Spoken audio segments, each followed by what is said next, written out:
And we're live for Now That's What I Call a Live Stream, number 5, but we're only reviewing album number 3. So, how are you, Stu? Yeah, not too bad. Busy week. Oh, we've already got people in. Oh, Sharon's back, Stu. Hello. So I haven't upset her, or has she forgiven me for my UB40 slagging off? I don't know. Let's ask her. Have you forgiven him, or are you just settled down? Hello, big heads as well.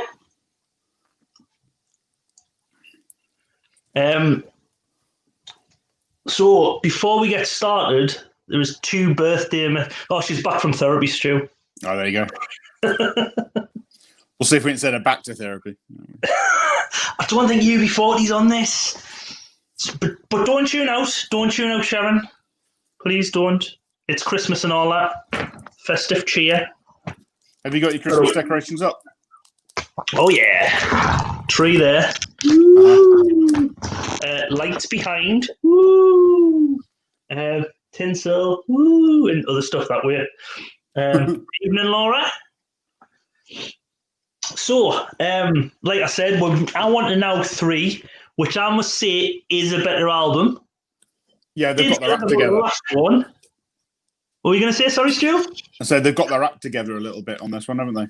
Yeah. But I did say that after Now 1, when we moved on to Now 2, that it's a better album, but there was a lot of fillers on there. And this one, so far, probably what we're getting up to, with maybe one filler. On one song I'm not really au fait with.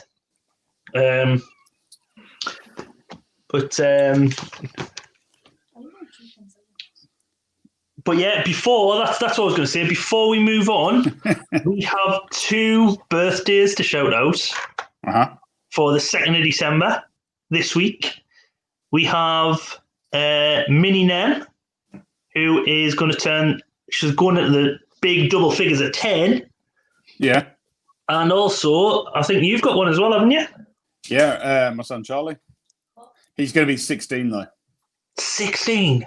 Yeah, what's the chances that we had kids on the same day? Well, not the same day, but the same date. Yeah. It must have been some time of year where... Had we been to the pub? Or? If it was the same birthday, it would have been a bit different. Yeah. It must have been some event what was on. But yeah, so happy birthday, Charlie and Ava. Have a good one. Happy birthday, kids. Yeah. And like I say, hello to everyone in the side chat. And I'm going to try a new format tonight. So I'm going to add this, and then add this, and then open this, and hopefully it works. And hopefully you got the right pictures. Yeah, I think it's working. That's always risky, isn't it? Sharing your screen live on the internet. I have checked. I have closed all tabs, which may be whatever. The only problem is actually I was going to say I can't see the chat, but what I'll try and do is log in on my phone and see if I can see it. Let's have a look. Log in on my phone. Yeah, I can see on my phone now. Oh, very techie. Yeah, Sharon, I know you've said very techie, but a lot could go wrong. It probably will do. But Now 3, I do remember this album, even though I was probably only I was only 3 when it come out. But my sister had it on double cassette. She says she still got it, but she just can't find it. So I was going to try and use it as a prop, and that's why I haven't got a prop CD. But we've gone all techie, like Sharon says, with this. Yeah, the background reminds me a bit of... Do you remember that... who was the comedian? And he was like a robot. I've got a feeling it was like Channel 4. Max Headroom. Yeah, it seems like that kind of background on the album cover. Do you know what I mean? You said it, yeah. Totally. That and like some sort of teeny bopper magazine. What, just 17? Yeah. And I don't know what the significance was with the pig.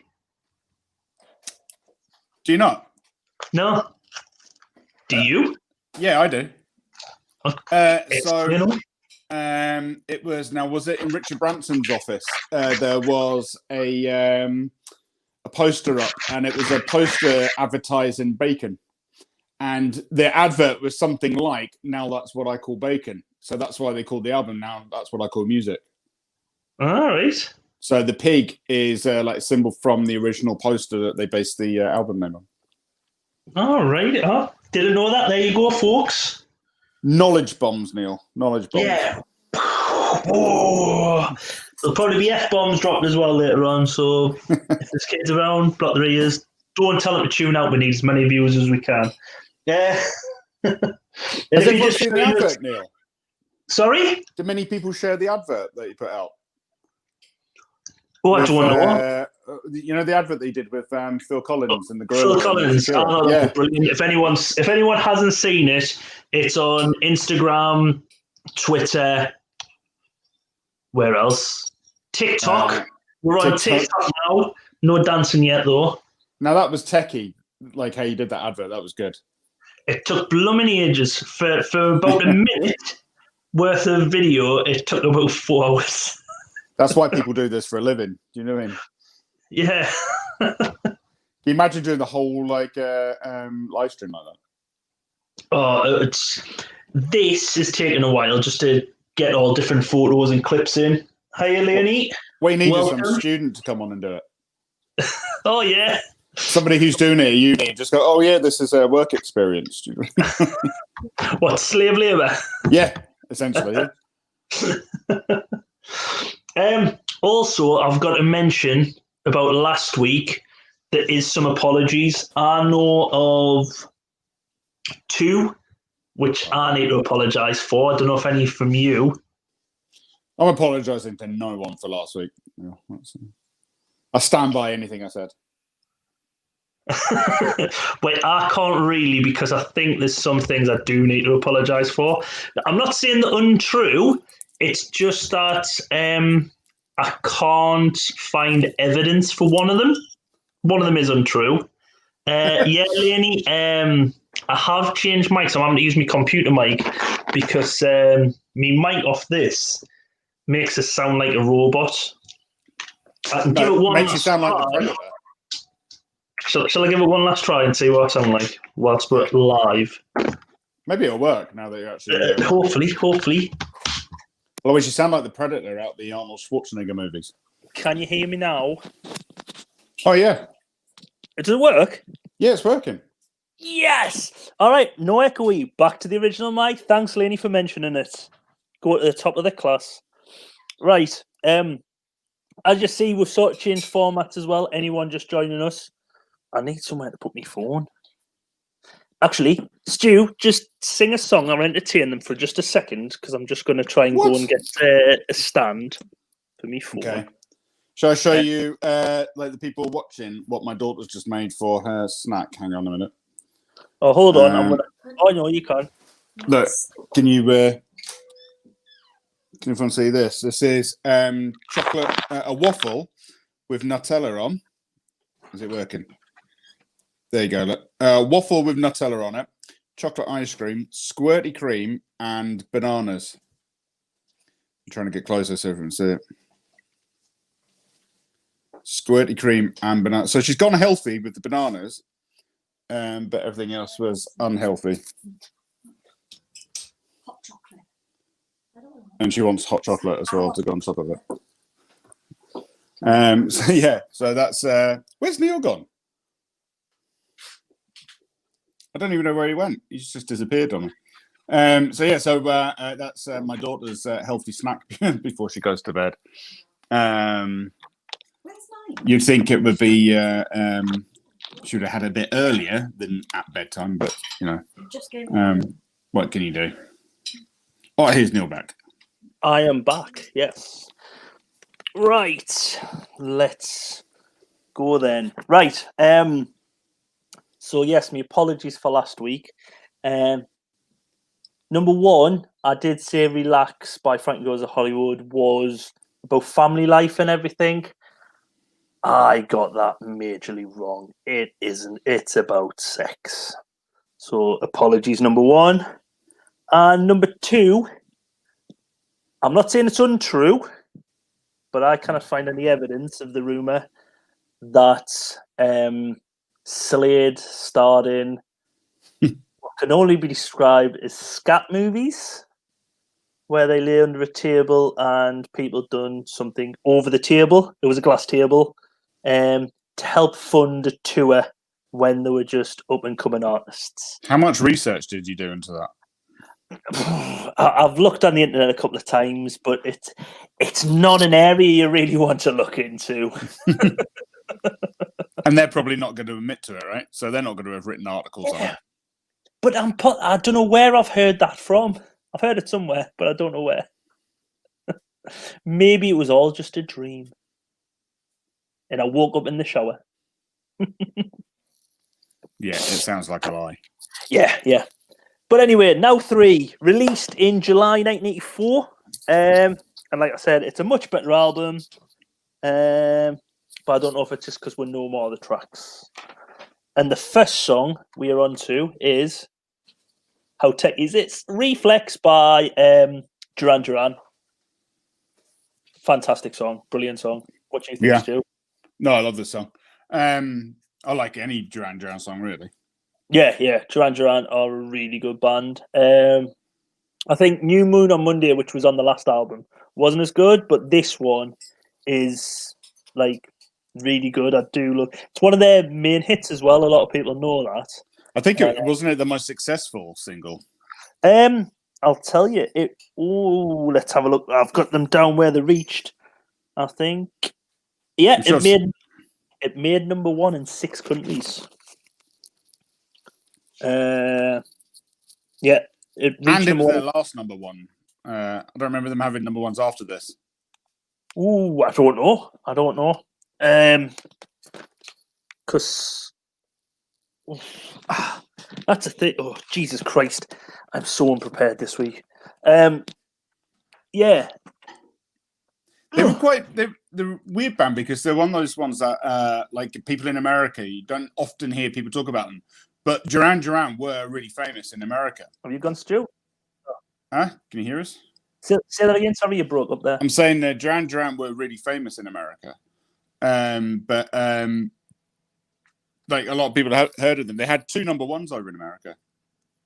Yeah, I mean, like Simon Le Bon was cool, and he did emphasize cool, which I'll show you a bit in this video. I don't know if it's my next slide. No. My next slide's about the. That's what I've got to try and keep in form. I can't just jump all over the place because this video. So if I pick a song from 3 down the list, that's going to completely muck up your thing, is it? Yes. Stay in order, Stu. Stay in order, please. I'm trying to bring some order to this. No, but this music video does seem to use a lot of technology where they've got like. Well, I'll show you. There's like.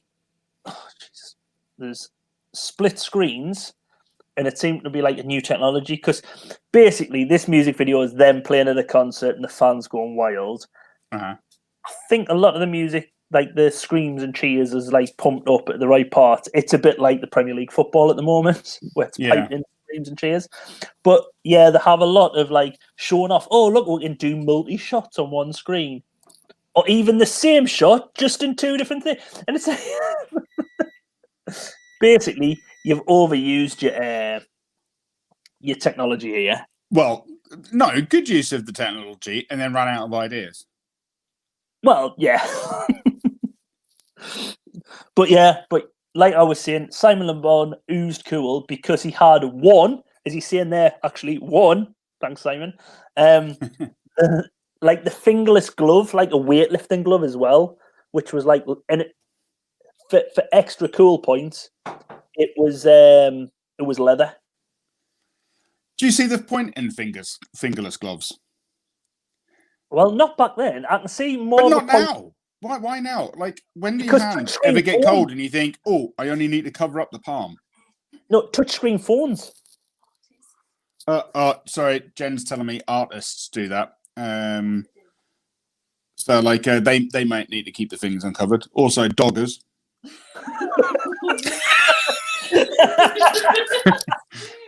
I never thought of that. Yeah. Hi, Rich. Night's Life just joined us. Perverts. Yeah, perverts. There you go. No, not the people on the chat. I just meant like, yeah. Fagin. So anybody that plays Fagin in a stage production, they'll need fingerless gloves. Yeah. I can't think of any other reason though. Like, who gets cold hands, guys? I'll only cover up my palm. Touch pad phones when you've got to go through. But you can get ones with like the little bits on the end of the gloves now. Yeah, but not back in the 80s because you never had touchscreen phones and everything. Yeah, but what takes out the leather ones, apart from being cool? Yeah, leather gloves. Well, grip. Yeah. Well, there you go. You might need them for grip. Hiya, Chris. Chris Tyler's just come in with step toe. If you're playing step toe, you need fingerless gloves as well. That's true, but that was because he was cheap, though, wasn't it? So, he didn't buy. So that doesn't really add to your argument, Neil, of the necessity of them. Yeah, but it was still cool. Along with, can you see what's on his arm there? A sweatband. I haven't got one on me. Oh, I do like a sweatband. A sweatband. Yeah, you go. There you go. Sweatbands came back, didn't they? In I was just. Like 2000. I'm going to say like 2000, 2001. Early 2000s, sweatbands came back. Plus, didn't you at one point, or you lot at one point, go out with like a captain's armband or something? Yeah, we had. So when I lived in Newcastle with about, there was like, I think 8 of us living in a house together. And we used to take it in turns to wear, well, not all of us took it in turns, but some of us took it in turns to wear the captain's armband from our football team as a sweatband, like on a night out. Don't know why. Not even for people who sweat. I don't know. If you're in a club, Leonie, she says it's not for people who sweat. If you're in a club dancing around, they come in handy. It's going to really stink, though, isn't it? Yeah. But you'll probably be sweaty from the club as well. And nowadays, see, back then, clubs used to smell of like steel smoke and everything. Now they don't. They smell of sweat. Yeah, you had something that would cover the smell, eh? I miss that. Do you miss the smell of pubs? Like, you used to work in some like bars like mine, like old men's bars. Stu, I just miss pubs now, really. Yeah. I can't remember the last time I was in one. Well, I can't remember the last time I was in one and actually had an alcoholic drink. Do you know what I mean? Yeah. But me and you both used to work in like, well, we've both work in men's clubs in the northeast, haven't we? Yeah. Work men's clubs. And then like old men's bars, something. I miss the smell of like stale beer and cigarettes, especially in the morning. Yeah.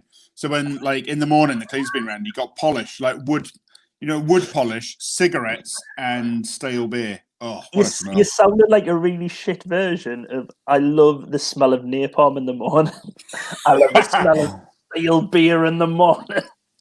You could do one of those like ASMR videos and just be like echoing in and out of people's ears like stale beer. But like Leonie said, sticky carpet, so you would also have that. Yeah, proper sticky carpet. What about like is anyone else on the chat like from like Sunderland area or? Yeah, Leonie's from Sunderland. Does she used to go to Annabelle's? You remember Annabelle's on a Wednesday night, and the walls would literally be dripping with water, like with condensation sweat. Like you didn't want to touch the walls. Do you know what I mean? Because oh Jesus. Even like the like labels off everything would be like smearing off because of the sweat in there. It's horrible. Sharon's just said she used to clean a pub. So did you do a good job on the carpets that they weren't sticky though, Sharon? That's all I'm asking. Worst cleanup in a pub. Neil, what was the worst experience you've had cleaning up in a pub? I don't know. And I bet you didn't used to do the cleaning. You'd avoid it. No. But I worked in a pub called Billabong, in Jesmond. Oh, yes. And it was like, used to have a lot of stag doos come in. And I remember this one time, a stag do being in, and whoever it was, like one of the lads in the group, had shit themselves in the cubicle and had literally just thrown it everywhere.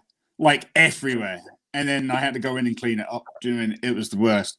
In fact, no, I tell you what was the worst. Same place, because it had like a hotel next to it. This couple used to come in every day, I say couple like family, and it was an old man with 2 daughters who were like, they were probably in their 70s and he was like in his 90s. And one of them used to pretend that she had I don't know if she pretended or believed she had a baby in a pram, but it was actually a doll. And one time a stag do came through and started taking the mickey. And we used to treat this like doll as if it was an actual real baby and be like, oh, how was he today? Do you know what I mean? Like to keep her happy. Yeah. One day the stag do came in and they dressed as Victorians as well, just to make it more mental. The stag do came through, started taking the mickey out of her doll. And she freaked out so much that she went in the toilet and shit all over the walls. Oh. And then came out, still covered a little bit in it, and sat down on the settees and just finished off a cup of tea. Well, there used to be one woman, like working men's clubs, you always get people sit in certain spots. And people used to, if you got someone strange in the pub and they didn't know certain people sat in certain spots, they would come in and sit there. And you used to always get the regulars who come in and used to go over here, you're sitting in my seat. You know what I mean? There was one woman who did have a seat no one else wanted to sit in. Oh, God. Because where it should be burgundy, it was more black, if you know what I mean. Yeah. Yeah. So, yeah, she had that sort of seat. And no one sat in Rose's seat, surprisingly. But I hated the workmen's clubs when the strippers were on. We never had strippers at ours on a Sunday afternoon. Oh, I'm trying to think. Was that Downhill Club by any chance? We used to draw straws to see which of us was going to collect their glasses as you would get fondled on your way around. Hey, every cloud and silver lining there, Leonie. Niels, you've got we've got a funny story about being fondled with strippers. Yeah, maybe leave that to a later episode. Keep them intrigued. Yeah. Chris, I've seen the Wheel Tappers and Shunters Club on was it Men and Motors used to replay it, but I've never ever I sort of know it. Grindon Broadway. Yes. Yeah, not surprised. Yeah. Grindon Broadway. Yes, I can remember there were strippers up there. Yes, personally never went myself, but there's a lot of football clubs used to go there after matches on a Sunday afternoon. But what was I going to say about? Talking about people shitting themselves as well. I can remember being at friend's wedding, right? And so it was one of Kay's friends, and there was loads of people who went to sixth form with her. And the girl who was getting married, her friend was this lad, and his wife was with them. But she got that drunk that she had gone in the toilets. And this place, it was a Rowan club in London. It was quite a posh place. There was quite a lot of people from the BBC there. It was very posh. And at one point, they had to close the female toilets because this girl had basically fell asleep in the toilet, but had shit herself. I mean, maybe that was just like a class protest. Do you know what I mean? Like she was trying to get back at the upper class. Do you know what I mean? Yeah. So the bride found it hilarious. She wasn't bothered. But yeah. So yeah, that's women for you. Well, not most women. Let's not tar them all with the same toilet brush. But let's go from women shitting themselves to dad dancing, because it is superb. It's only about 2 seconds long, but I've turned it into a 20-second video just because it's so good, and it's going to be ingrained in your brain that when you go to sleep tonight, you're just going to go, "Oh my god, he's dancing! He's dancing! Oh my god!" Is this Duran Duran? Yeah, here he goes. Oh yeah! Look at the grooves. Oh right, somebody in the crowd. Nice. It's someone in the crowd. Yeah, that's just going to be ingrained in your brain all night now. The other person like holding their head. Yeah. What? Why am I with him? Oh god, don't film me. Why am I with him? But ahead of their times, look, they were social distancing. I think she was more just not so much social distance, but like I'm not associated with him distancing. It's amazing how many people's like moved away from him though. And probably kids have moved away and everything. The woman behind lol. Nice. I mean, he's enjoying himself though, isn't he? The people at the front aren't enjoying themselves as much. Look. Yeah. Do you think he was on something or just drunk? So he's just pretty pleased to be there. Yeah, I think more the lasses in the chat are talking about the woman dancing like this. Like, oh my god, do you think she's got a headache or something? I don't know. The bloke in the front looked at him and got involved with the wobbly head. Oh, yeah, he does. Wobble. But yeah, you are going to go to sleep. As soon as you close your eyes tonight, you're just going to go, oh god, it's him again. There was a woman in a shop today that we went to, and she was, when we went in, we were asking for something in the shop, and she was holding her head like that, and she had like a really bad migraine, like she said she couldn't see. And somebody's told my partner Jen before that the 3 best things for if you have a migraine, the first one is coffee, second one is chocolate, because apparently they open up like your blood capillaries, so they help. Like it's counterintuitive. You think that those things cause migraines, but apparently if you've got one, they can help. And then the third thing is masturbating. And this woman who we've never met before, and you know what my partner Jen's like with chatting to people, she started this conversation with her, and I had to walk out the shop because I honestly thought she was about to tell this like 70-year-old woman with a migraine to start masturbating in the shop. Yeah. If you've got no coffee or chocolate here, go out the back and have yourself 5 minutes. Yeah. I'm telling them. So she's just walked in. I'm telling them how I thought you were going to tell a 70-year-old woman to masturbate for a migraine today.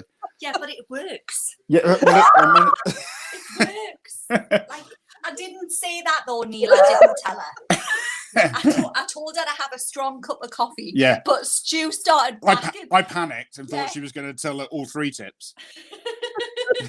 So I legged it. Because I've told people before, like at parties, you know, if they've said they've got a migraine, you know, I've got the best tip. Come here. Stu used to like clap his hands together and like rub them, didn't you, Stu? Dead excited. What's this to do? All right, okay, right, you go. Lily just says, "Go flick your coffee bean, love." Somebody's put "Go flick your coffee bean" on the. So there you go. If anyone else has got any top tips for how to get rid of migraine, or for what else you could use masturbation to cure, anything to do with blood. Traditionally, it's meant to make you go blind, isn't it?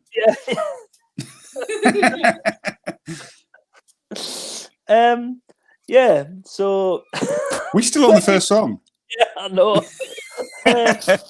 He's a man playing cowbells. That's where I'm going from this now. Where can we go from masturbating migraines? And eat a Mars bar after? Well, no. Wash your hands first, at least, please. Come on, 20 seconds with was it Happy Birthday? Right. So, next song. No, I've still got stuff to watch. All right. I don't know if this was cool. Oh, right, yeah. I said I didn't know if this was cool. Playing cowbells. I've never seen anyone. Duran were a cool band, and they had someone playing like cowbells like this. So, but there was somebody just couldn't tell him not to. Do you know what I mean? Yeah. It's like one of those disappointing things. You know, like when you go and see like a school concert and your kid's playing something crap, and you're like, "Hey, well done." You haven't got the heart to tell them. It's like when they bring home a picture and it's really crap and you don't want to put it in the fridge, but you gotta. Do you know what I mean? It's there for like 3 years. There you go. Laney has found another use for masturbation. People are getting closer in a supermarket. It will probably get you banned from said supermarket to make the most of your last trip round there. And put into enforced isolation. Sharon said it must have been the last instrument in the box. Yes. But yeah, and then we move on to this bit where this is where I think the budget for this video was spent on the graphics. And this wave, which has no rhyme or reason why it is. So they're at a concert, and then all of a sudden, oh. Is that an actual wave? No.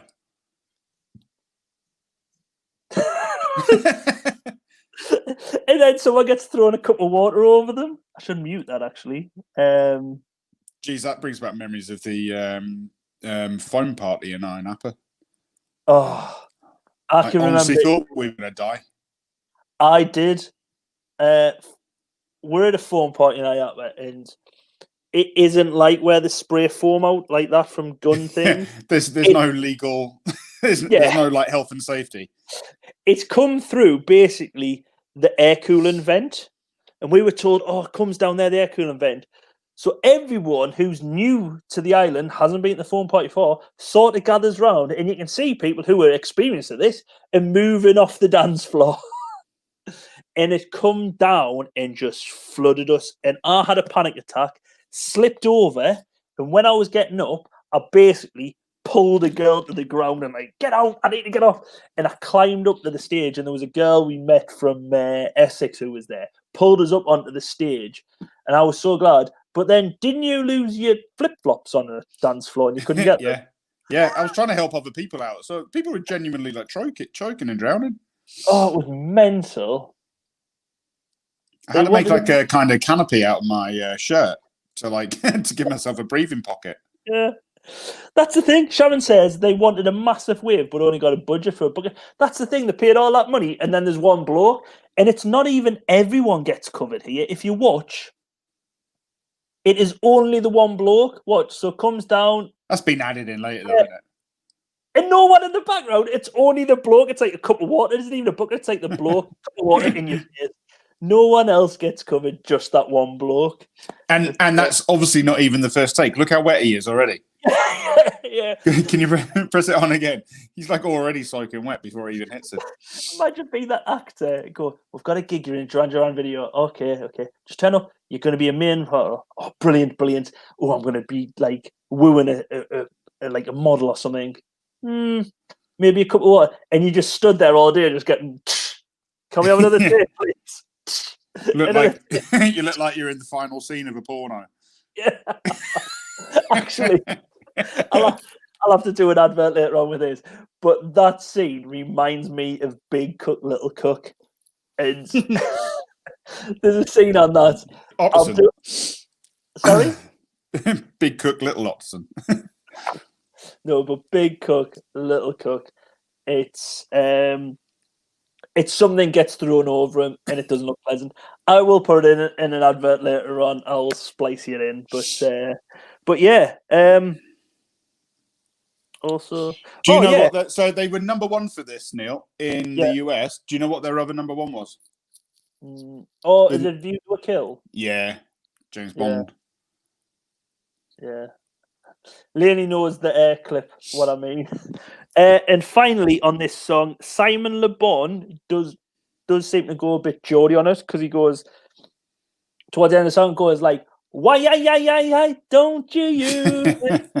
Why, yeah. If you haven't heard it, there's links in the clips below to watch now, later, or whenever you want to. But yeah, that is song one. It has only taken us half an hour. Sorted. So, song two on the album is Nick Kershaw, and I won't let the sun go down on me. Well, he lied, didn't he? Yeah, but this was my favourite song when I was younger. This is the song. Oh, hold on. Change the graphics, Neil. Come on. This is the song I used to love when I was younger. And again, it gets us to tell the greatest joke of all time. Oh, Jesus. Great. For anyone who hasn't been here the last 2 weeks, this is brilliant. Brace yourselves. If you are standing up, sit down. If you've got people who aren't in the room or earshot of this, get them in the room. This is the best joke of all time. To a 2-year-old. And this build-up, I was about 4, and this build-up is not doing it justice. Are you ready? What is a man?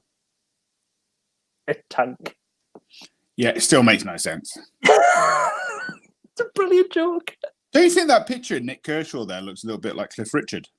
So not Sting this week. No, it looks like a young Cliff Richard. You know, like Summer Holiday Cliff Richard.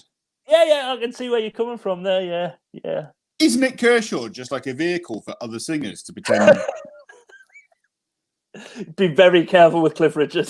Very careful. We have known he has sued a lot of bigger companies than we're not even a company, Stu. He's sued a lot of bigger people than us. Surely he'll have to take on YouTube if we say anything. You know what I mean? Yeah. Ozzy Osbourne, Sharon's saying. It does. Yeah, actually, yes. What do you mean, what is that joke? It is the greatest joke of all time. It is a joke I told when I was 4 years old, and people used to laugh. Also, that the graphics on the bottom of it, that's got to be New York, right? Possibly. I'll say New York. Why? Where's he got New York? Is that just trying to pander to the American audience? Or didn't Sting sing about New York? Oh, it's making sense. I'm telling you. So he is an amalgamation. He's a vehicle.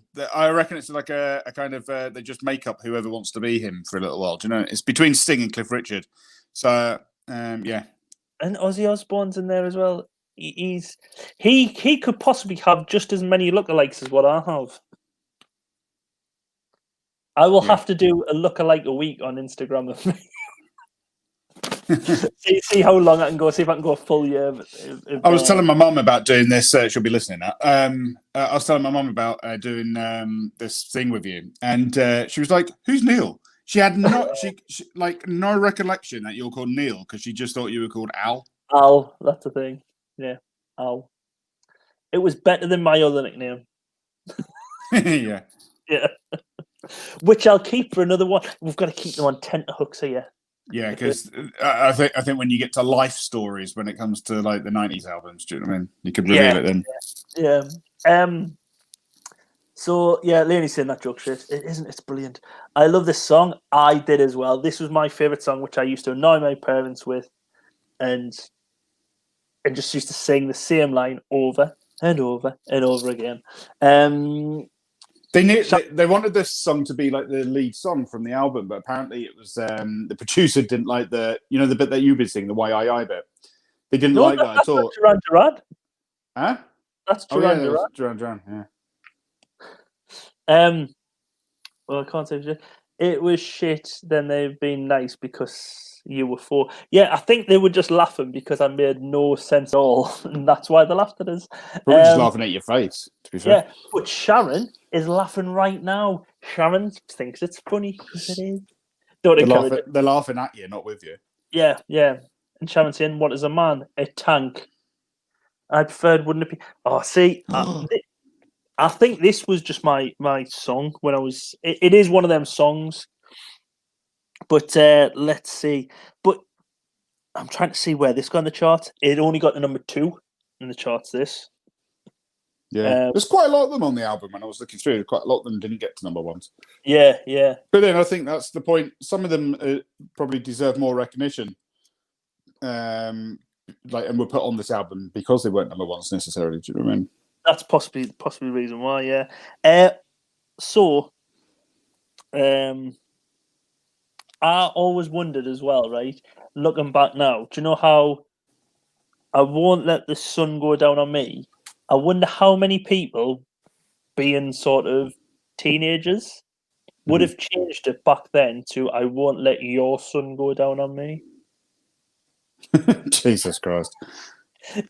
You can see how my brain works. Yeah, I'm like a 12-year-old kid. Anyway, I'm quickly moving on. So the video is like a medieval setting, a bit like the safety dance. You just see here, there's a maypole type thing, and there's an evil guy. This bloke. And then it goes a bit weird because then you go from him like that being medieval. Sharon she still sings it like that. And then at one point, even though it's medieval, he's playing pinball. And in this photo, he reminds me of the child catcher from Mary Poppins. Yeah. So, at first, I thought it was all based around that.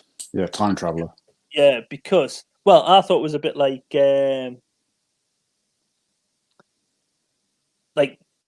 he's a bit child catcher, especially when Nick Kershaw later appears with a load of kids all playing like the Casio keyboards. Mm-hmm. But then, can you remember mentioning this last week, Stu? Oh, what the name of it? Oh, balls! What was the name of the instrument?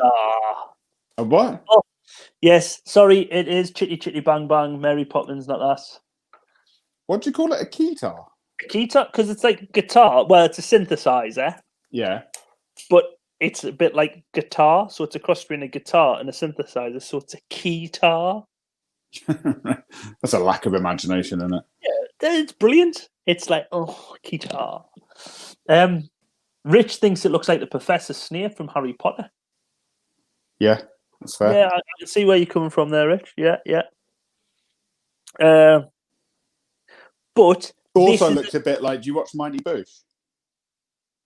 Yes. It's like the kind. Who's the little guy that does the? He's like the fortune teller or something.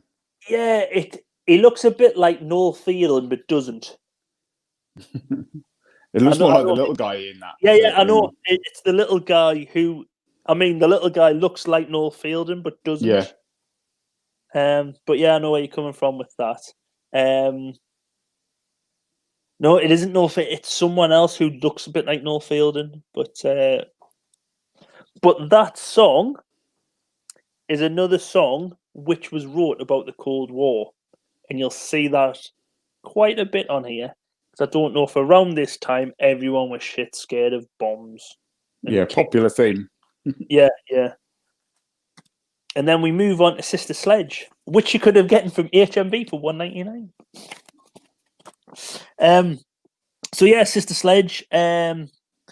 It only made number 11 in this chart. Thinking of You. Now this song I thought was much older. I thought it was like a 70s song, like Sister Sledge. I thought they were more 70s than 80s, but obviously not. They look quite modern in their pictures, though, don't they? Yeah. That could be now, really. Yeah, you wouldn't put that out of place for like a group now, would you? Yeah. And I would say yes, and possibly yes. Maybe not the top one, but yes to all three. Stu? And only $1.99 for the single. But yeah, this was wrote by Nile Rodgers from Chic fame. Mm-hmm.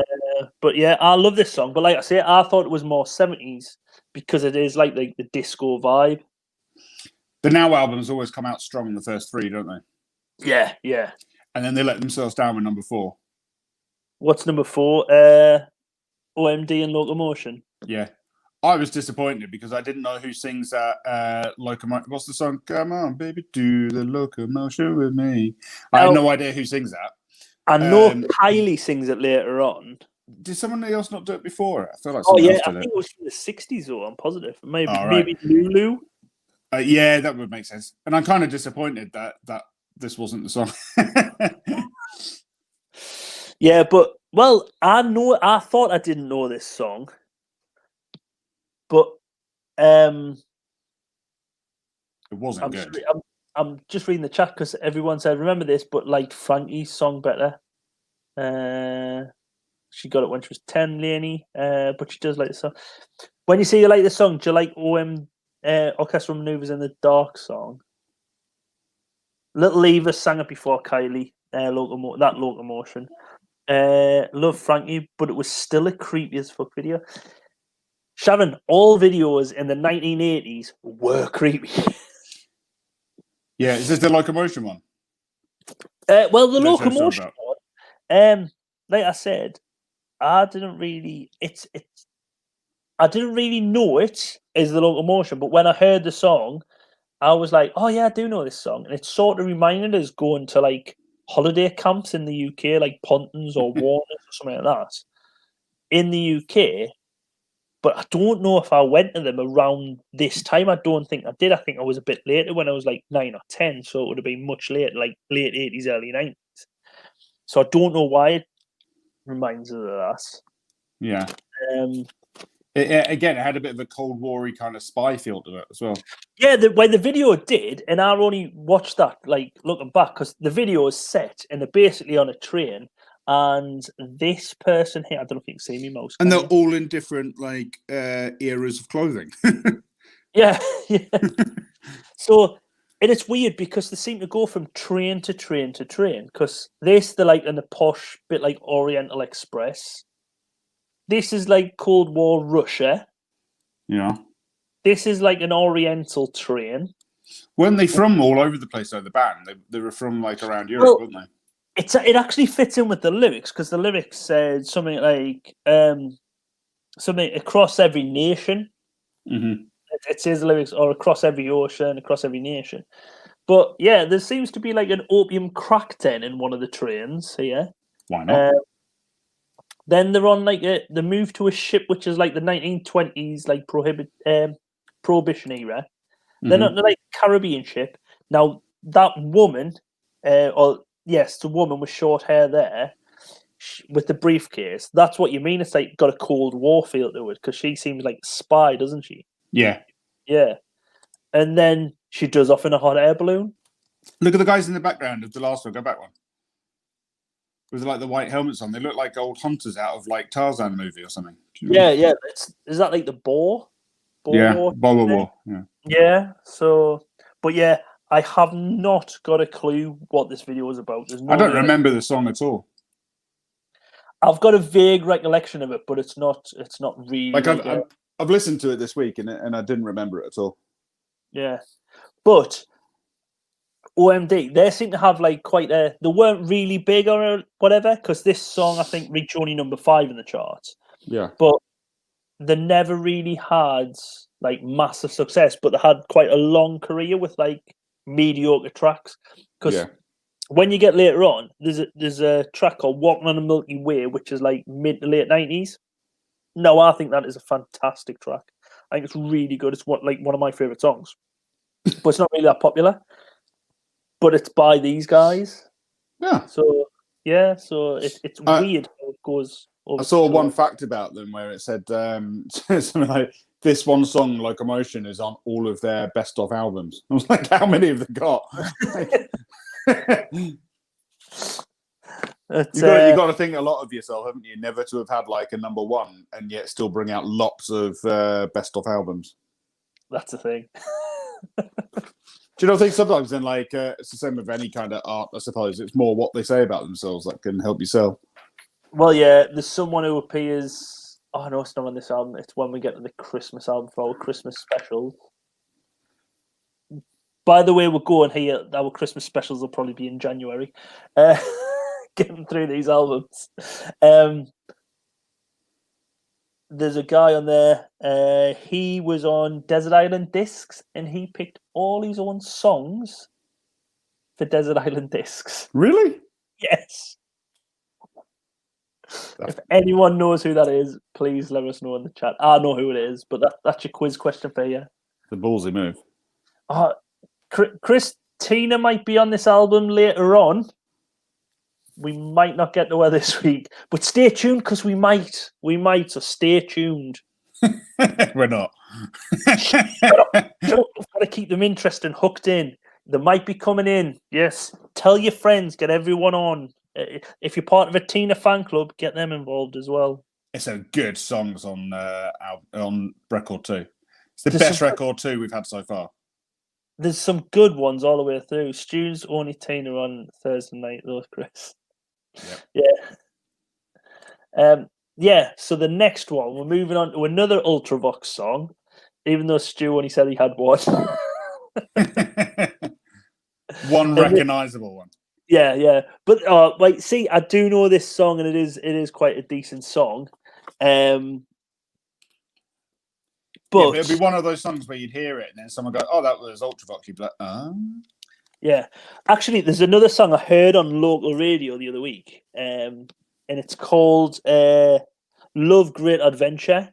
Now, if anyone remembers, there was a game show on ITV. Everyone wanted to go on when they were kids called Nightmare.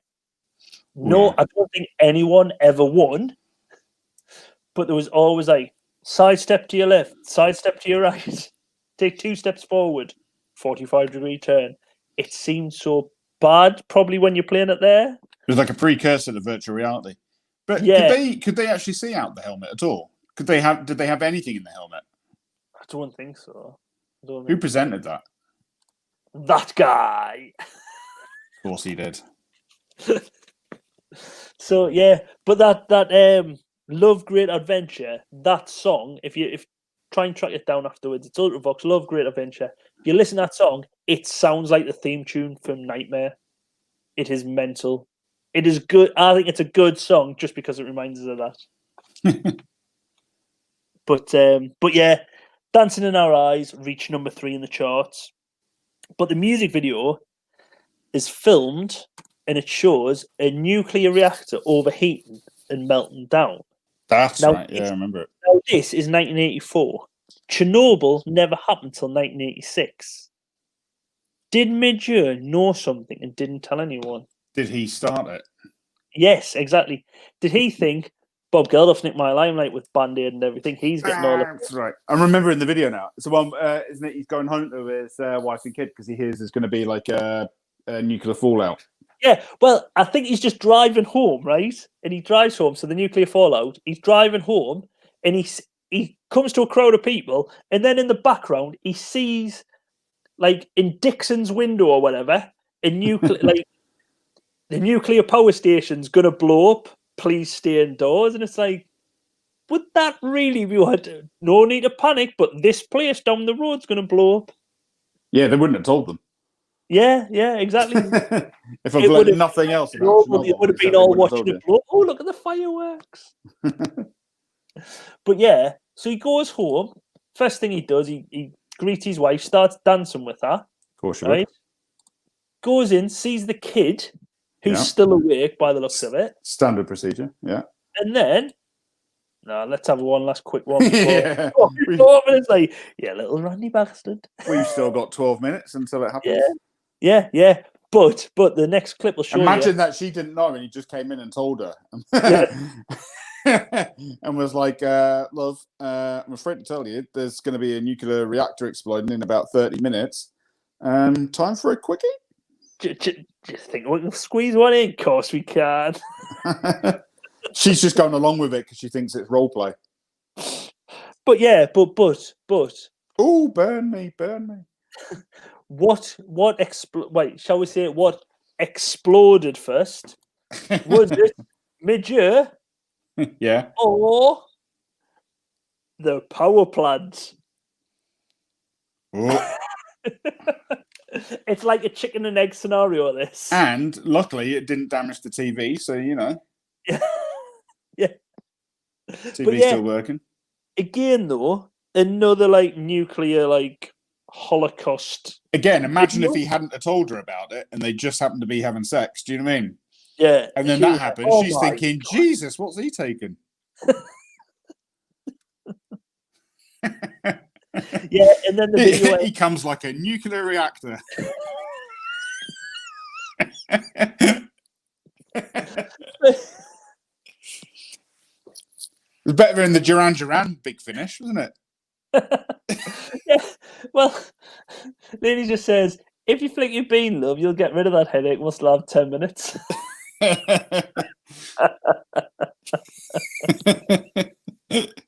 Yeah. So yeah, and then at the end of that video, that happy video, you see a whole movie all melt away because of nuclear fallout. Happy time. Oh, bless but them. yeah, who recovered the nuclear the movie? Do you know what I mean? I don't know. Some superhero in the future. But yeah, I think that video is it's quite spooky when you think of it that a nuclear reactor did explode 2 years later. Yeah. So there must have been a lot of fear around like nuclear power back then. So the warnings were there, is what you're saying, Neil. Yes, exactly. Maybe they should go back and edit the Chernobyl thing with him. Yeah, with like the precursor to it was Midge just like warning people 2 years before. Sharon's just said, and he was silenced by the Russian government. Oh, did you feel the Earth move? Exactly. He should. Stu, you're right. He shouldn't have told her. He just pretended it was him. Come on, son. Just get yourself to sleep. What's the rush? There's no rush. I just, I'm a bit. just while it's there. So next, talking about weird people, he is Howard Jones. Not from the Halifax guy. Not from the. Yeah. Yeah. This guy. I couldn't bring myself to watch this one, Neil, because I've had enough of Howard Jones. My God, Howard Jones, he's a psycho, right? You watch this video. So first off, he starts off, oh, yeah, I can play the drums. Badly. Can you play them? One drumstick. He's like a 4-year-old toddler having a party. I want me to. You know what I mean? Not really playing the drums. It's like he's at the football. Yeah, but that's the thing. He starts off and then some saxophone players, and then you move on to a cross between Carl Pilkington and this vampire bloke from the 1940s or whatever. Yeah. To get him waking up after a bad dream, right? He's been in the nuclear explosion. Yeah. Are you surprised he's had a bad dream when you have that next to your bed? Well, it's him. Yeah, but that would still freak the shit out of you. Yeah. But yeah, so this guy, he just keeps on waking up. Basically, he keeps on dreaming that he's playing the saxophone in different places. He's a plumber by trade, as you see in the background here. But I've taken a photo of this because I'm positive this is the third video we see either Howard Jones or someone in his videos sitting outside this restaurant. Now, it's either his mum and dad's or his restaurant, and he's getting a load of like, oh yeah, film around here, and everyone, oh yeah, just have a drink in there, just eating there. All right, maybe he's getting some freebies off the guy. Yeah, he's getting something here. But yes, so this guy works as a plumber, and he gets mobbed, and then he sees he's appearing live. So he thinks, get in, I'm on a winner here. Next thing you know, Howard Jones, the psycho, pulls away his dream. Like, no, you're not It's a bit like Sideshow Bob as well. No. No, fuck off. You want to play? You want to play the saxophone? Fuck off. How about no? Yeah, and he just keeps on messing with them all the way through. At one point, he is hiding in his wardrobe. Then he greets him at a party, like, "Oh, come on stage," and gives him this tiny saxophone to play. That poor guy's going to get complex, isn't he? Oh, he is probably in a mental hospital now. It's like some Darren Brown bullshit, isn't it? Oh, he is mental. Then, at one point, this Viking woman jumps out of a wardrobe playing a saxophone, and then he grabs his ankles from underneath his bed. How much of a psycho is Howard Jones? He was on like a steady slope into mentalness, wasn't he? Yeah, Howard's given him a roofie and has been tripping out. He's done something because he just seems to be mental in this video where he's terrorizing the bloke. This bloke would have had a mental breakdown after this. But grabbing them ankles has reminded me of a story when I was at university. Steady. Where we had a hall in our halls of residence. We each had a room, but we had communal toilets at like the end of the corridor. And my wife, who was only my girlfriend at the time, had stayed over in the halls and had gone to the toilet really late at night. So I snuck out after her, and she went into the toilet. Nad went just a bit further round, and then lay down on the floor, the opposite side of where she's going to walk. So when she comes out the toilet and turns right, I'm just on the floor to the left. Yeah. Just as she comes out, I grab her ankles. And she shit herself. It's so funny. Did you really do it on the way in? Yeah. She thought, oh, he's a keeper him. And then married. Do you still scare her all the time, or? Oh yeah, it's funny as. More so the kids now though. I think they've scare the kids or they scare her? No, I scare the kids. Yeah. Usually if I'm in the house and I hear them come in, I'll go and hide somewhere. I once hid at the bottom of the stairs in the like, you know how you have like a bit, is it like an alcove? You know, got like a bit of a dip at the bottom of the stairs where you have like your coats hanging up and then the shoes in. Yeah. So I hid in there and I put the coat on myself where it was hanging on the peg, and then put the like a hat on, and then just had my feet like sticking at the bottom. And as Jane came down the stairs, I jumped out on her and she came down. Well, in fact, I just put my hand on her shoulder and went, hello, like that. And she nearly shit herself. But as you know, with my partner, is that she had like surgery on her heart and stuff. So I'm not meant to scare her, but I still do. That's probably why she needed surgery, Stu. If anything, it's funnier. But yeah, Howard Jones is a psycho. And I will not be apologising for that next week. Unless his lawyers get in touch. Right, we're moving on to song 7-ish. Blancmange. Blancmange. Now, I don't know this song. Nah. Do not know this song. I do know one of their other songs, which I'm positive was on a Barocca advert. And the beginning of this song does sound a bit like that. I know it reached number 8 in the charts. The music video, talk about creepy weird people. Here we go again. So first off, the band are like walking through. There's a parade going through town, and these lot are like in the middle of it. Yeah. I would say not so much being part of the parade, sort of looking like members of the EDL. Well, sort of interrupting. Yeah. The procession. It actually could be a wedding. I don't know, but it looks like it's filmed in the Mediterranean. But you see these girls here, that bloke's in the background, and both them girls, you just see them focusing on the camera, and you just know in the head they're going, "Well, he just piss off. Is he gone yet? Is he gone yet? Is he gone?" Who's he? He's the lead singer of this band, and it's just like, but he that does haircut's that. come back into fashion, by the way. Yeah, look at this guy. So you do know why she's got that miserable look on her face, because he follows her all the way down, just watching her like that, and you're thinking, my God, he's going to kill her. He's going to kill her. And you wouldn't be surprised, right? So some of the lyrics from this song goes, don't turn your back on me. That's one line. You tell me I'm the devil's friend. Don't tell me I've gone too far. Jesus. And then I'll see you let me in the end. Yeah, that's a hashtag Me Too video right there, isn't it? Yeah, it's just gaslighting. And at the end of the video, you see one of them dancing in front of a fire, a big bonfire, where they've probably got the bodies. We didn't burn him. Yeah, Jesus Christ. I've never come across this band apart from obviously this song, which at the start it sounds a bit like the other song, and I only know the other song because it was on a Barocca advert, and like possibly 10 years ago, maybe a bit older, 10, 15 years ago. But bar that, I do not know. Barocca, the sponsors for all dodgy folk. Yeah, Sharon's just nailed it. Do you think they just hijacked the parade again? Budget didn't stretch. I think that's exactly what they did, but they may have gone a little too far.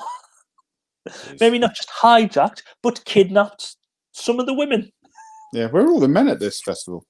I don't know. There's quite a lot of attractive women, and they don't look happy and look a bit freaked out. Not surprised. Then we move on to Phil Collins. Against All Odds. Yeah. Never seen. Well, actually, when I first heard this song, I was like, oh, this is off Buster. It's off a movie called Against All Odds. Yeah. Which this is, obviously, it's the single cover, but it also looks like the cover of a very sexy movie. It looks, I've never seen it before, but I might put it on my to-watch list. Yeah, the song, like everyone would know it as "Take a Look at Me Now," right? Yeah. Seems a bit weird. Seems a bit weird because, like, the "Take a Look at Me Now" is meant to be he's meant to be telling his ex, "Have a look at me now," like, do you know what I mean? And then as if like you might want to get back together against all the odds. Yeah. Do you think she's got a migraine? Probably. Just trying to get over it. Yeah. Over it, on it. Phil, yep, Sharon's nailed it. Phil Hips Don't Lie Collins. Yeah. Was never married to Shakira. Trent, that is the Shakira that we're thinking of. Which one? The one in the picture that looks weirdly like her. No. Like the old Shakira or something. No, it isn't that Shakira. That is some other woman. That is Bo Bridges. Has he got like a man bun there? No. I thought you were going to I can't see very well. He probably has got an erection though. He looks like he's got one line of hair going all the way like over his ear, down his chin, and then down the front of him. Oh, yeah. I know what you mean. Yeah, yep. But yeah, so this song reached number 2 in the charts, like I said. But it was re-released twice, and both of them released number 1. It was re-released twice by someone else, and both of them reached number 1. It was hang on. Who's it in my head? Westlife. And Mariah Carey, yes, they got number 1. And hang on, it's in my head. Steve Brookstein. Yes, X Factor, the first ever X Factor winner, got to number 1 with it. Yeah. The whole like. No, did you say he didn't have number 1, but they did? Yeah. He only got to number 2. And do you reckon you'd be miffed if that was the case? Do you reckon you'd be miffed if your song didn't get there, like to number 1, but then? Depends. If he wrote it, he's made a lot of money. He's made money from it. Yeah, that's the thing. He's probably made a decent whack off it. He is a multi-millionaire, I think, Phil Collins. Yeah. Lainey said she likes this song. Rich says it's a good song. Oh Lord, laugh myself. I like this song, but cringe because I put it on an X tape once. That's the thing. This song, Against All Odds, is like the type of song you would hear in Love in the Afternoon, where it's like trying to win back an ex. You know what I mean? You remember we were saying before that when they started off the Now albums, their idea was that a lot of them would be played in cars. So like, and it's got that feel about it, proper like a car sing along. Yeah. But yeah, but like I say, I've never seen the film. But did this mask appear in it? If anyone's seen the film, because at the start you can see Phil Collins's mouth is in the middle, and when he starts singing, and it's not him; it's like the mask with his mouth. Right. I don't know if it was just new technology or what, but yeah, it was quite weird the start of this. But then there's a lot. See, this video, there's a lot of like sexy time like this, where it's just like people kissing all the way through the movie. It's basically a trailer for the movie. Who was it in the movie? That's Beau Bridges, mm-hmm. who plays someone. It's not Beau Bridges. Jeff Bridges. Sorry, Jeff Bridges. Yeah, Jeff Bridges, and that's a woman. Did Jeff Bridges just die recently or something? No. Don't think so. Oh no, he's got cancer, isn't he? He has just diagnosed recently. Is he not like in the Marvel universe for something? No, he was in the not Matrix. What's the other one? Tron. Yes, he was. He was in Tron. Yes.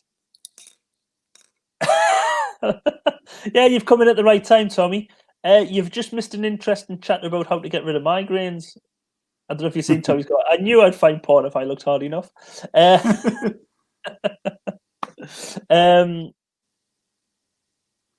Lainey, I have a Spotify mix list. Oh, Shannon's making mixtapes on Spotify. I still have mixtapes up in the attic. I have them for me. I never heard anyone say sexy time before. You've never heard of sexy? Oh, sexy time. Oh, yes. You'll be upset about that, David Prowse, because you're a massive star. I saw that, yeah. He just died yesterday. But yes, this video does turn into a bit of a literal video, because if you hear this here, there's 2 parts to this. One, the drum isn't actually sort of played by Phil Collins, but the people in the scenes. Yeah. And also, he said, oh, what's the line? Something like, if I make you turn around, just watch the video and I'll explain. I need this. I'll play that again with sound.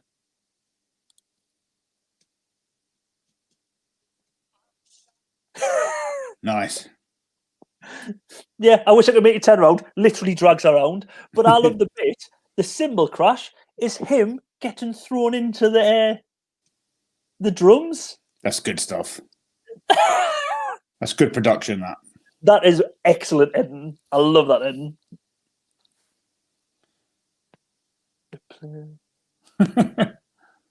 It's played by Gorilla. Maybe the drums are played by Gorilla. That's 8 Tonight, isn't it? But yes, but Phil Collins is a good drummer. But yeah, it is a bit of a literal video. Wait. Who did he meet once? He was a friend of a friend. David Prowse or Phil Collins? It would probably be David Prowse.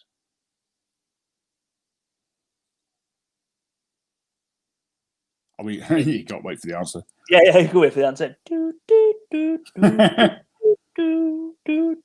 We'll just carry on. Yes, David Prowse, yes. Oh, nice. That'd be awesome. But this here, does that lightning not just stick out and just says 80s cocktail bar? Yeah. Yeah, it just says cool 80s cocktail bar. Yeah. I like it a lot. Yeah. And also, all the way through the video, I think Phil needs a roofer because he seems to have a water problem. This water just falls down in front of him all the way through. So yeah, hopefully he got his roof fixed by now. He was backstage at the Duran Duran concert. This is where all that water went. Yeah. It's supposed to be over that kid over there. No, Phil. So the person who put the album together is good, isn't he? He's gone from mysteries of where the water's gone on videos. He's gone through the Cold War, different members of the Cold War, and different parts of that, and spies and stuff. And now he's on to you remember that water? Guess where it went. But actually, then he gets back to the Cold War with this. Yeah. 2 Tries by Frankie Goes to Hollywood. Proper anti-war. Yeah, excellent song, brilliant song. Another, I think. Where did this chart? Great song. But yeah. Like we were saying, was 1984 the height of the Cold War in the 80s? Because you had all these songs which seem to have a nuclear war backdrop to them. Well, it was kind of there was more kind of political awareness at the time, with people, especially to do with parts of Labour Party and things like that, and it was a mix of reaction between Thatcher and this. Yeah, Leonie just said, "Is that Boris and Hancock at school?" Possibly that could. It could be, couldn't it? You've just nailed it. Look at the guy right in the background, in the middle. Look at that beard. He's got a perm and a beard. It's Jeff Bridges. To be honest, he could fit in now. The guy at the front, he looks a bit like the guy off Sopranos. You know, the one that's in the band with Bruce Springsteen. Shall I tell you a secret? I've never seen The Sopranos. What? You're a moron. Hello? Have you not seen Sopranos? I've never seen The Sopranos. Oh, you need to watch it. I'll lend it to you. Oh, wait, I can probably get it on a new number of streaming services somewhere. That's fair, yeah. Seems a shame that we don't lend each other things anymore. Do you know what I mean? No one goes, "Oh, I'll lend you this," or yeah, Frankie. No, not Frankie. Frank Sinatra Greatest Hits. I think. Have you still got mine? Yes. It's all right. I've also still got James's Lee Evans Live at Wembley VHS. Well, I think is that his or is that my one? Oh, VHS, that'll be his because I had the DVD that went missing. I've got that. He's probably taken my DVD to replace the VHS that you took. Yeah, but he has my Mega Drive Skitchen cartridge, which is probably worth much more than all 3 of them. He's probably got the most value out of them 3. Yeah. So he wins. Just looking at the comments, yeah, it's Reagan and some Russian and shit. It is. That's supposed to be. So the video is basically them 2 having a wrestling match type thing. It's like a kind of sumo type of thing. Yeah, yeah. Is that sandbags around in the background? Yeah, that's it there. So it's meant to be Reagan and who's the other one? Gorbachev? No, it's not Gorbachev. Chernikov or something. He was like Gorbachev before Gorbachev. No, Gorbachev was a good guy. Well, yeah, Gorbachev. He was the leader of the Russia. Is that a face or a mask? I don't know if it was a face or a mask. I think it might have just been prosthetics. I do know on the B side there was like a longer version where Reagan and some Russian bloke, and the guy who was playing Reagan was Chris Barry. Now I don't know if that's the guy who plays Lister in Lister. Holly. Holly, yeah. Yeah, I don't know if he plays Holly in Red Dwarf. So if that's him. Because he was kind of, I don't know. I suppose so. He was probably old enough in the 90s when Red Dwarf was on. And what was that other program he did? The hotel one, not hotel, leisure centre. British St. Meyer, Mr. British. I used to love that. Yeah, Rimmer, not Holly. It was Rimmer. That was his name, Rimmer. But he used to have an H for hologram on his head. Yes. Higher age, you're a bit late. You've missed like all of 5 songs. and Aid, if you get migraines, you've missed the solution. You'll have to go re-watch the live stream. You will find a brilliant way to solve getting rid of migraines. I'm just looking at different stuff there. But yes, so this video, like I say, it's brilliant. Again, nuclear war. There is some lines in it. Like one line of this song is oil taking the it's the line working for the black gas is the line, and it's basically meaning it basically goes that oil around this time took over the price of gold. So oil become more expensive than gold. Yeah. So like they're working for oil reserves and everything. But again, this video ends with a lovely happy ending of the world blown up. Yeah. So again, so far we've seen like a nuclear explosion. This is one of those songs, though, Neil, right? That like you think it's good, and I do think it's good. I'm not saying it's not good, but like if you put it on, like if you have it on your like Spotify playlist or something like that, you hear the first bit of it and then you skip. Oh, see, I quite like ding. Yeah, for like about 30 seconds. You get through the first verse and chorus, and then you're like, yeah, skip it. But it always it sort of reminds us of what you call it, the like when big sport events are coming up.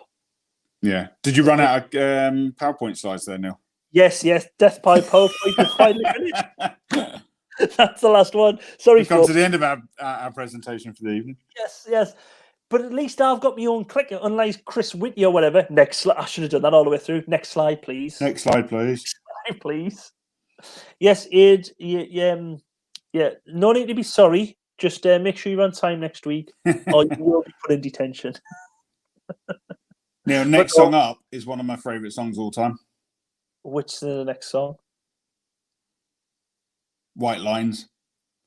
White Oh. Lines. I love this song.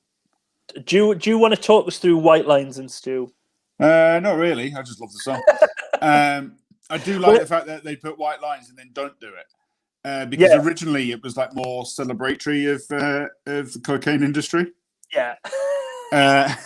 And it was kind of a dig at the fact that like it was more of a dig at the drug laws and the fact that like they were racist and unjust. And then it became like their record label was like, yeah, you can't say that drugs are cool. So they're like, oh, okay, brackets, don't do it. But you had that in America, and we had over here just as cool as one of the Grange Hill lot going, just say no, just say no. Zamo. Do you remember that? Why did they stop Grange Hill? That was a quality program. That should be going the same as like mine. It did get worse.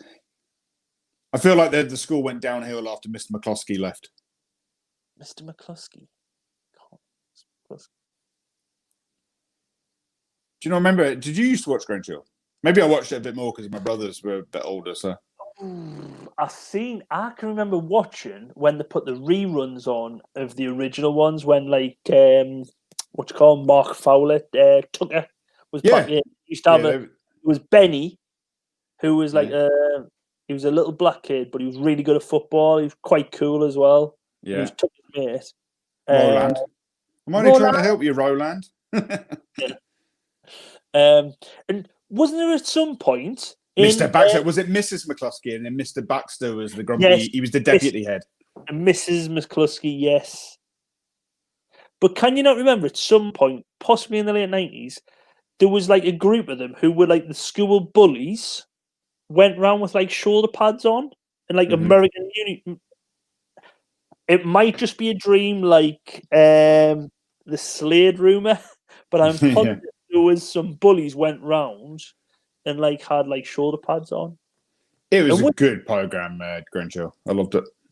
And was see, I think what killed Grange Hill was Home and Away. Yeah, similar times because it was on like Home and Away was on before Neighbours, so you had to be on to one of them before you got to the other. That's the thing, and I can always remember like you used to watch Home and Away and then go on the other channel. Neil, wasn't I'm trying to think of White Lines. Part of it, isn't it, about the guy who came up with the DeLorean car, John DeLorean? Oh, John, well, he was massive into. Isn't that what made the company fail more than the car design become a classic? No, he was going bankrupt, and then he got into a drug deal trying to save the company from bankruptcy. They reference it in the song. I'm sure they do. But because I think this was released first, and then a couple of years later, they'd done it with Duran Duran. Yeah, as if they'd done like a crossover. It was a huge thing because it was in the time when you were like you had a bit more. The rap back then was more about kind of issues and social issues. It was before you got to the 90s when it was about showing off. Yeah. They even had because they had like unofficial versions of this. It was what's the name? Spike Lee did like an unofficial video for it with Lawrence Fishburne. All right. They did like an unofficial video for it and stuff. It was like they were huge. And then it was a few years later. It was 1988 when it became the advert for anti-heroin in Britain. It was like used as an advert on TV. All right, this completely missing the point that they were originally glorifying. And all it was going was like, drugs are cool, but we're getting arrested wrongfully for it. And does it have it on the track list in here underneath who it's by? Because it's Grandmaster, isn't it? But they miss out, isn't it? So yeah, Grandmaster and Mel. So Grandmaster Flash. Well, yeah, it's meant to be, but it wasn't. It wasn't him at all. He'd left He'd left the record label before the song came out, and they couldn't use his full name, so they just put Grandmaster on there to kind of like trick people into buying it, thinking it was by him because he was so well thought of. Because he was like he was the DJ, and they were more well thought of than the MCs. You see, so like she wrote it. I'm pretty sure she wrote. Mel wrote it. I'm saying she. Mel wrote it. Yeah, and then but because the DJ was more important, they put They thought they needed something better to sell it with, so they did Grandmaster Flash.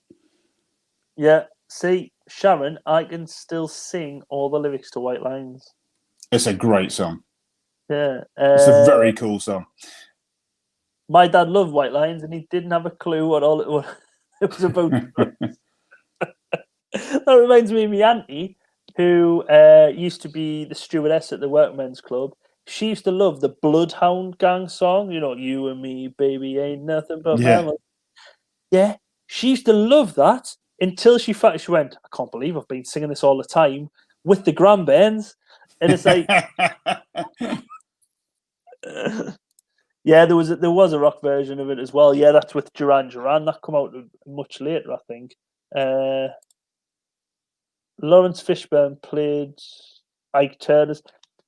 Always see, Chris can always bring it back round to Tina Turner, which there will be a song on the next show or maybe the one after, depending how quick we get round to it. But there is a Tina Turner track on this album, so you are more than welcome to come in and listen. Mate, we have 6 minutes left that we could get through the last tracks on this one because some of them are a bit sketchy. Well, the White Lines I've just checked, and White Lines got to number 7 in the UK charts. Yeah. In America, I don't think it hit the Billboard 100, which is their main charts. Yeah. In the Hot Black Singles charts, it only reached 47. In the Hot dance club play charts. They just make up names to have another chart, don't they? It reached number 9, so it wasn't really that big of a success in America. It's one of those ones that's lasted the test of time rather than being big at the time. But quality song, and great to put it on this on a Now album. And it's the first real kind of like hip hop song we've had on, or rap song that we've had on any of the Now ones. So yeah, exactly. A bit more kind of culturally aware. So what is the next song after Grandmaster Special, aka Nelson Mandela. Oh, Free Nelson Mandela. Is that the actual song for this? Is that yeah, song? Yeah, that's the song. Yeah, it's like a political song to try and free Nelson Mandela. But what it reminds me of, right? Yeah. Was it Geraldine, Peter Kay's character, when he done Free Nelson Mandela, Ella, under my umbrella. Yeah. Umbrella, I'm positive it was either that or when he done was it Park Avenue? Yeah. This is a couple of years before though Nelson Mandela was released, though, wasn't it? Nelson Mandela wasn't released till way after this. Yeah, in 1990, 89, 90, Nelson Mandela was released. Yeah, because I remember that on the news. I remember that. This is still kind of pre-our living memory, if you know what I mean, isn't it? Yeah, 1984. Like neither of us got memories of these songs at the time. But I'm positive that I think around this time though there was a big Nelson Mandela gig, like free Nelson Mandela gig though. Mm-hmm. The pressure was on. Well, sanctions would have been put on at this time, wouldn't they? So yeah. But I'm positive because I think that's where Tracy Chapman. I'm positive it was a Nelson Mandela gig where she was singing at Tracy Chapman, and she wasn't supposed to be on stage at the time. She was supposed to have like a non-TV spot. But someone got stuck in traffic trying to get to, I think it might even be Wembley where it was held at. Couldn't get there. So she went on in the TV spot and then made it big with their fast cars.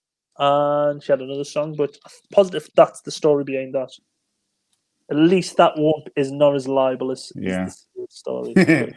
What about the next one? So Womack and Womack, Love Wars. I don't know. Nah. Womack and Womack, the one what really stands out for them, the song, is reminds me, baby, of you, yeah. Da-da-da-da-da-da. But this one doesn't really stand out. One of those hopeful songs, like let's hope that people like it. Oh, hello, Nick. Haven't even mentioned. Nick's a massive Depeche Mode fan. Nice. And also Pet Shop Boys, Erasure, loves their music. Teardrops. Unfortunately, Nick, it isn't that, but Nick's a massive music buff, so he would probably know Womack and what's this song? Womack and Womack.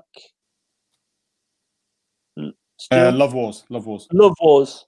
Yeah, you should probably get Nick on here. You probably know more than we do. Yeah. I think that's what we might do in the new year. When we go in the new year, have a special guest every week to come in and disperse their knowledge on our that'd be good. Untrained minds. Neil, next one, Style Council, You're the Best Thing. I didn't realise that this was Paul Weller. Yeah. Paul Weller, he went from the Jam to the Style Council, who was solo artist in the 90s. He sort of like merged. This is a brilliant it's song. A good song. I didn't realise it. I had no idea that it was Paul Weller. Yeah. In the Style Council. And then they got Mick Talbot from Dexy's Midnight Runners as well. All right. Who they had, Dexy's Midnight Runners were the #1 song when I was born. Was it? Do you know what the #1 song when I was born? What? Joe Dolce. Uh-huh. And Shut Up Your Face. Which someone should have, yeah. Yeah, which people say is quite apt for me, yes. What's the matter, you? Hey, got no respect. Yeah. Guy Garvey from the Vaults. It's right up your street. Right. Nick never got into the Style Council. Loved the Jam and Paul solo stuff in the 90s. Saw him live in 95. I'm going to go back and listen to Style Council. I think I'll put it on in the car tomorrow morning just to because I never realised it was them, and I don't think I know all of their other songs, so I might have a little listen to that. Yeah. but the style counts. So this is the song which really stands out for me. I'm just trying to think, because Town Called Malice and Going On, that's the jam, isn't it? Yeah. Yeah, that's the jam. Yeah, this is the one what really stands out for me is the song, because I can remember in like sort of the early 90s, this is when it was sort of on like the Love album. Do you know them commercials? Yeah, but it's more like soul inspired, isn't it? 50 tracks for £20 on this double CD, and it was just like only the Love album. Send 4 payments of $4.99 each or something. And it was always something like that, which was as soon as I realised it was him, I could hear his voice. Do you know what I mean? Like, it's just never occurred to us before. Yeah. Next song, maybe related to Nelson Mandela, Bob Marley and the Wailers, One Love. Brilliant track. Bob Marley, there's a lot of songs where everyone loves him. Loving the chat. It's my first time here. Is it Ali Jacks Johnson? I'm no longer a Channel M virgin. Well, I am hopefully we've made the earth move like Midjua did. That'll probably mean nothing to you if you haven't. Go back and watch it. We've seen. I've run out of slides. I ran out of time this week. I've been very busy at work, so I've run out of PowerPoints. So unfortunately, it's not Death by PowerPoint anymore. But I have got my own clicker. But and I might help because I just wing it. yeah. Bob Marley and the Wailers, though. This must have been a re-release because I know he died in 1981. Mm-hmm. Because to be fair, he probably had a hell of a backlog of music to go through still. Yeah. He was prolific, wasn't he? But like you say, it might have been re-released due to like the Nelson Mandela gig or something along them lines, or it might have been his 40th birthday or something. Yeah. I'm just trying to think. He might have been older than 40 when he died. I do not know. But this would have been like a... I love the song. It's a really good song. Yeah. It's a proper feel happy as well, isn't it? Yeah. Like nobody else, he can make you feel happy. Yeah, I was going to say a lot of these songs do like are uplifting.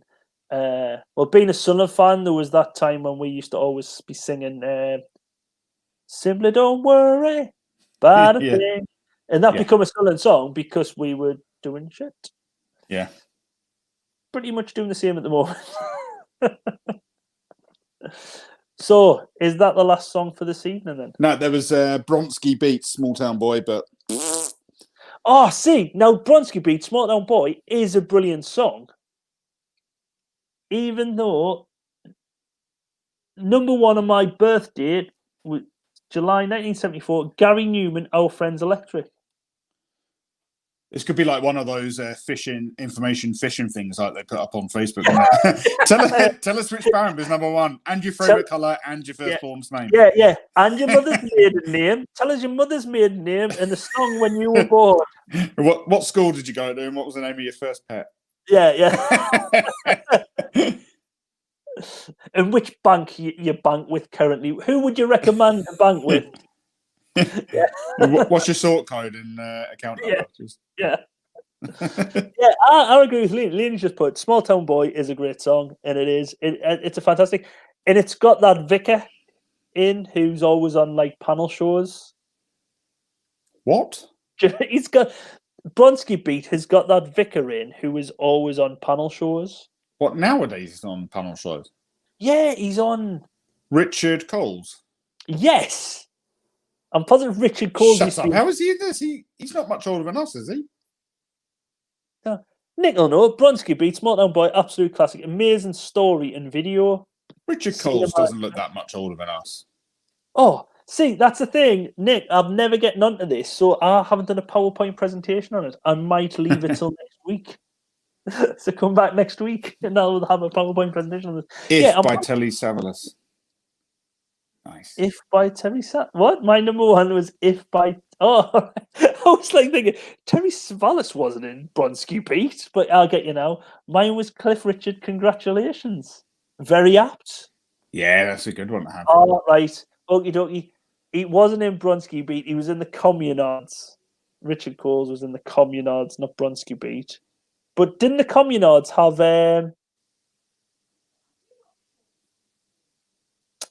Oh, it had Jimmy Somerville in.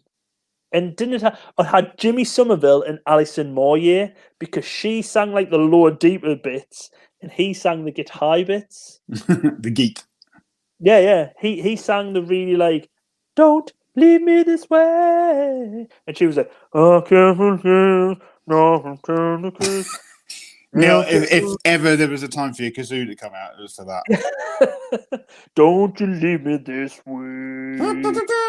Oh, baby! And it's Jimmy Somerville, who looks like Ian Hislop of Have I Got News for You?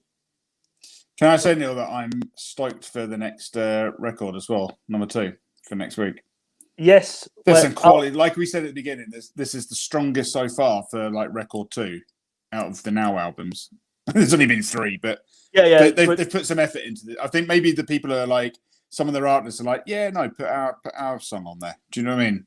The first 2, they must have been thinking, you're not putting our songs on a compilation album. Yeah. Or let's get the Rolling Stones on with the terrible song, or let's get this on with the terrible song on. Now these are like Wham! It's coming up. Madness coming back on again. If Chris quite is still possibly one of the greatest Queen songs I'll break through. Yeah, Tina Turner, Cyndi Lauper, Alison Moyer, Bananarama. Hello. Did that really hit that spot? Bananarama. I love Bananarama. And everyone's favourite, Gary Glitter.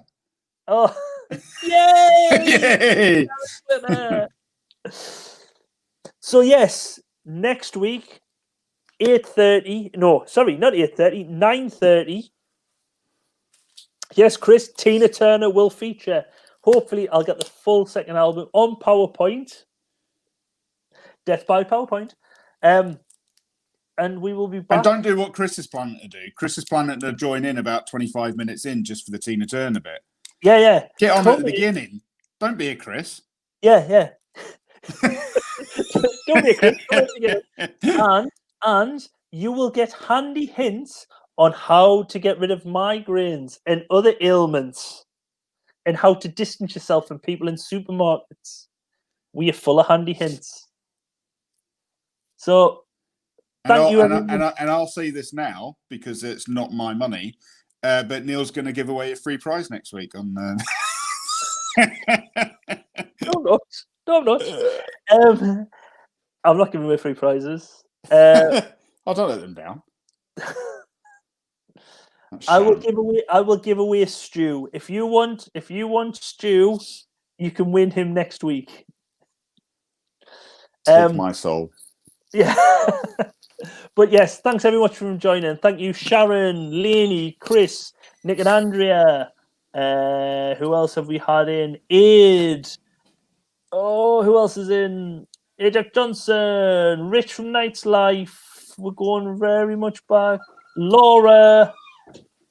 And anyone else I have failed to mention. I'm going quite a way back, but thank you everyone for joining. Hopefully we'll see you next week. If you're not already subscribed, I think most of you are, click the subscribe button, hit the bell icon to be informed. And pass it on when you see an advert, pass it on. Yes, pass it on. Let other people know about us chatting shit.